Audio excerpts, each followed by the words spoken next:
လောကမှာမရှိတာထက်မသိတာကခက်တယ်တဲ့မသိတာထက်လေမသိကျင်တာကပိုးခက်တယ်မသိတာကသိကျင်စိတ်ရှိရင်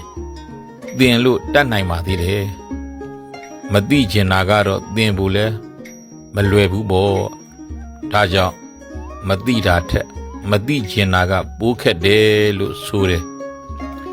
အဲ့ဒီမသိကျင်တာထက်ကတော့သိကျင်ရောင်ဆောင်သူကအခက်ဆုံးလို့ဆိုတယ်ဒါကြောင့်ဘယ်တော့မှမသိပဲသိကျင်ရောင်မဆောင်ပါနဲ့မတတ်ဖဲတတ်ချင်ရောင်မဆောင်ပါနဲ့မသိတာမတတ်တာကိုမသိပါဘူးမတတ်ပါဘူးလို့ပြောရတဲ့အရာသာဟာအလွန်ချိုမြိန်တဲ့အရာသာရှိပါတယ်မသိပဲမတတ်ဖဲသိဟန်တတ်ဟန်ဆောင်းထားမယ်ဆိုရင်တော့လှကျင်တာလူအထင်ကြီးခံကျင်တာနဲ့နေဘူးမှအဝတ်ထူထူကြီးဝတ်ထားသူလိုချွေးတလုံးလုံးနဲ့ပူးနေရမယ်ဆိုတာသိထားချွေးတာတဲ့နာကိုချွေးတာပါစူဆောင်းတဲ့နာကိုစူဆောင်းပါအားလုံးလိုသိထားကြတဲ့ကြပြားလေးတစ်ပုဒ်ရှိတယ်လောက၌တွင်ပြားနဲ့ရင်ကိုပမာပြုထားမောင်ရှူစားလောပြားကအုံပြုအည်စု၍ထားမှုလိမ်မာနောင်ချမ်းသာ၏တဲ့ရင်မာတော်တုံဝမ်းဝယုံမြအုံငါတောက်စားစုမထားပဲရှာညာမပြတ်မရငတ်၏တဲ့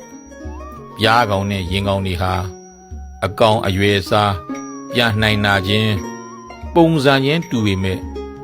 ပြားတွေကအတိုက်အုံလုံးပြီးတော့ရှာဖွေထားတဲ့အရာတွေကို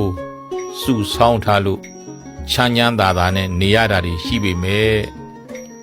ရင်ကောင်တွေကတော့ကိုဝမ်းဝယုံလေးစတော့ပြီးစုဆောင်းထားတာသိမ့်စီထားတာမရှိလို့ရှာလို့မရတဲ့အခါငတ်ကြရတယ်လူမကြောက်သူမကြောက်အပုတ်မရှောင်မစင်မရှောင်စားကြရတယ်ဒါကြောင့်ချွေတာတဲ့နာကိုချွေတာပါစုဆောင်းတဲ့နာကိုစုဆောင်းပါလို့ပြောခြင်းတယ်လောကမှာမဖြစ်နိုင်တာတွေဆိုတာလဲရှိနိုင်ပါတယ်ဒါပေမဲ့မဖြစ်နိုင်ပါဘူးဆိုပြီးတော့လွယ်နဲ့တော့လက်မလျှော့ပါနဲ့လွယ်နဲ့မလုတ်ခင်ကလက်လျှော့တဲ့အကျင့်မရှိပါစေနဲ့အရာရာကိုမဖြစ်နိုင်ပါဘူးဆိုတာတွေကြီးမြင်လာတာများရင်မဖြစ်နိုင်ပါဘူးဆိုပြီးတော့လက်လျှော့တာတွေများလာရင်တော့ဖြစ်နိုင်တာတွေပါရောပါသွားလို့ဆုံးရှုံးနစ်နာတာတွေခံစားလာရလိမ့်မယ်ဒါကြောင့်ဘယ်အရာကိုမှလွယ်နဲ့မဖြစ်နိုင်ပါဘူးလို့မဆုံးဖြတ်ပါနဲ့မရှုမြင်ပါနဲ့လွယ်နဲ့လက်မလျှော့ပါနဲ့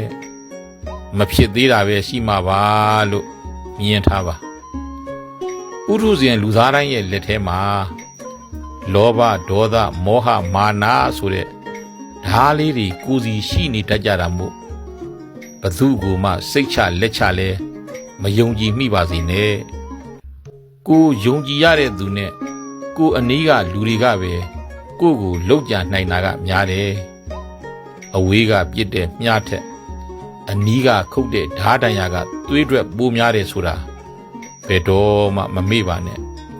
ဒါကြောင့်ပုထုဇဉ်ဆိုတာလူသားယုံကျင်စရာဖြစ်ပေမဲ့ကိလေသာကယုံရတာမဟုတ်ဘူးအချိန်မရွေးပြောင်းလဲဖောက်ပြန်နိုင်ပါတယ်ဒါကြောင့်လူတိုင်းကိုအယုံမလွယ်မိပါစေနဲ့ကိုကြာရှုံးနေတဲ့အချိန်မှာလက်ညှိုးတွေဝိုင်းထိုးနေကြမှာဖြစ်ပေမဲ့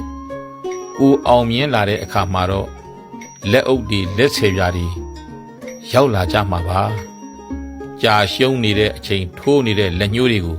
ကြော်ဖြတ်ပါကြာရှုံးနေချိန်ထိုးနေတဲ့လက်ညှိုးတွေကိုမကြော်ဖြတ်နိုင်မယ်နောက်ပြန်ဆုတ်သွားမယ်ဆိုရင်ဘယ်တော့မှလက်အုပ်ဆိုတာကိုယ်ထံရောက်လာတော့မှမဟုတ်ဘူးချိုးပါတယ်ဆိုတဲ့ကြံချောင်းတွေမှာတောင်မချိုတဲ့အစ်စ်ဆိုတာအဖုအထစ်တွေရှိသေးတာမဟုတ်လားအဲ့ဒီမချိုတဲ့အဖုအထစ်ကိုကြိုက်ဖက်ကြော်လွှမ်းနိုင်မှချိုတဲ့နေရာကိုရမှရောက်မှာမဟုတ်လားဘဝဆိုတာလေဒီတိုင်းပဲအမြဲတမ်းအားလုံးအဆင်ပြေချုံးမွေ့မနေနိုင်ဘူးအဆင်မပြေတဲ့အခက်အခဲ